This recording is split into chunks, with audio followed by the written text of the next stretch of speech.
Vamos falar sobre Licorice Pizza, o novo filme do Paul Thomas Anderson. E eu acho que eu preciso começar o vídeo falando que eu sou um grande fã do diretor. E eu acredito que não sou só eu, muitos cinéfilos são também. E o Licorice Pizza é um daqueles filmes, eu já vi essa comparação, eu já vi outras pessoas fazendo essa comparação, que eles não são filmes exatamente sobre a história, né? A principal preocupação do filme não é aquela história que tá na superfície do filme, mas contar uma história de uma época em determinado lugar. E a comparação que eu falei que eu já vi muita gente fazendo é com o Era Uma Vez em Hollywood, do Tarantino, que por mais que sejam filmes completamente diferentes, por mais que sejam filmes que tenham objetivos diferentes, que falem de coisas diferentes, são dois filmes realizados por diretores contemporâneos, que têm uma história muito paralela e muito associada uma a do outro, e que acabam sendo filmes sobre Los Angeles em uma época muito específica que traz uma nostalgia muito grande. No caso do Licorice Pizza, do Paul Thomas Anderson, ele é um filme sobre Los Angeles nos anos 70. E é claro que antes de eu falar sobre a história brevemente e fazer uma análise também dos elementos que fazem o filme ser tão bom, é importante eu falar que tem algumas coisas que o Paul Thomas Anderson gosta de fazer na estética dos seus filmes que contribuem muito para que esse filme seja um filme tão evocativo e tão forte sobre uma época saudosa, uma época nostálgica. Por exemplo, aquele hábito que o Paul Thomas Anderson tem como diretor de usar gruas e carrinhos que pegam a câmera para passear horizontalmente pelo cenário ou pelas locações, para ser mais preciso, porque boa parte do filme se passa na rua, se passa em locações reais. E enquanto os personagens andam por aqueles locais, né, por aqueles bairros, por aquelas ruas, subindo, descendo as montanhas lá de Hollywood Hills, ou então em outros bairros específicos da cidade, a gente acompanha os personagens de uma maneira muito cheia de energia, de uma maneira muito evocativa, como eu já falei, e esse é o objetivo do Paul Thomas Anderson, até porque a história principal é uma história muito simples,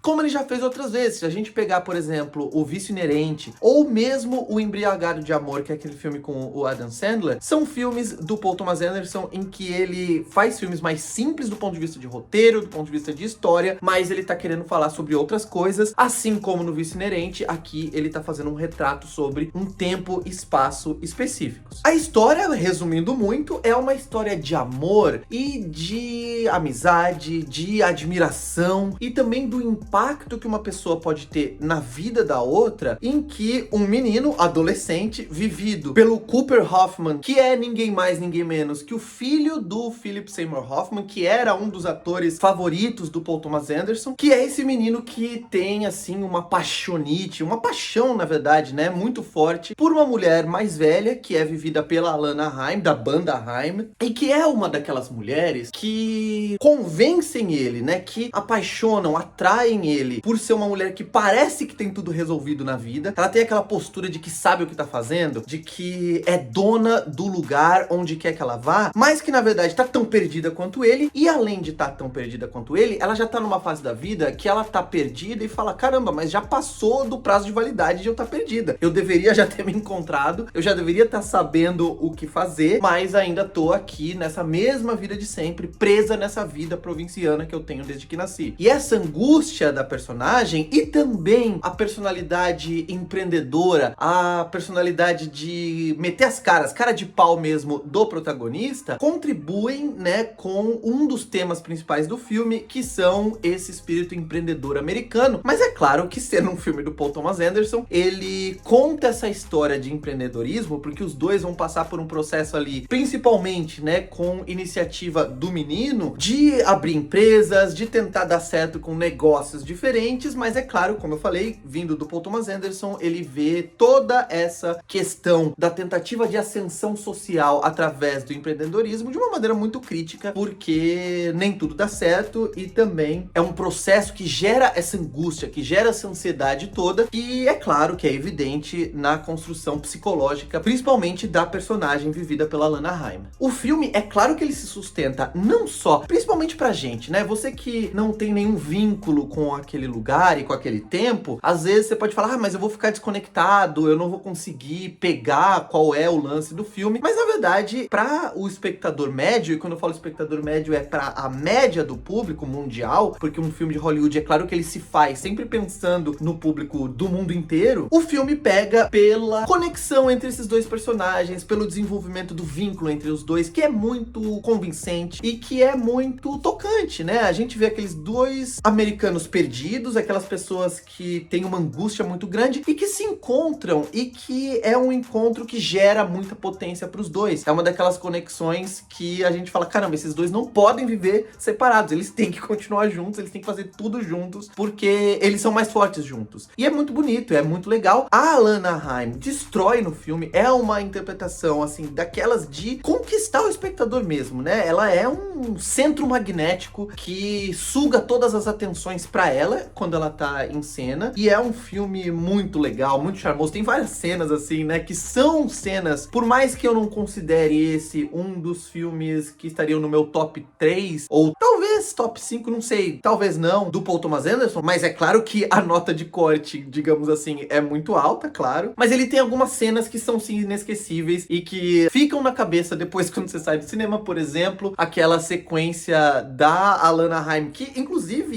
isso é trivia, claro, né, mas é legal saber que ela mesma fez sem dublê, que é a cena ou a sequência em que a personagem dela desce, né, uma montanha das Hollywood Hills à noite num caminhão de marcha ré, sem gasolina, e é uma sequência, assim, daquelas sequências que são absolutamente malucas, absolutamente nonsense, né, dos filmes do Paul Thomas Anderson, que inclusive é a sequência em que o personagem do Bradley Cooper, que por muitos momentos do filme eu fiquei pensando, o que esse cara tá fazendo aqui, né, qual o papel dele nesse filme, mas essa é a sequência que talvez justifique um pouco porque o personagem do Bradley Cooper está nesse filme, e é uma sequência divertida, porque é um filme divertido, ele é um filme que faz um retrato de uma época, ele é um filme tocante, é um filme doce, que inclusive, quando ele trata da relação dos dois personagens principais, isso é algo que o Paul Thomas Anderson já fez muitas vezes, principalmente no Embriagado de Amor, como eu falei, ele consegue usar alguns clichês até de comédia romântica ou de vários outros gêneros, de uma maneira muito consciente. Ele é um filme que sabe que tá usando, e meio que ele quase telegrafa pra você, né? Ele quase te avisa e fala assim, ó, agora vocês entendam que eu vou usar um recurso de comédia romântica mesmo. Então ele tá usando de uma forma tão consciente, né? Como, por exemplo, a corrida dos dois em direção um ao outro em determinado momento. No filme é óbvio que isso não é um spoiler, mas que é uma cena que já vinha sendo preparada por alguns detalhes que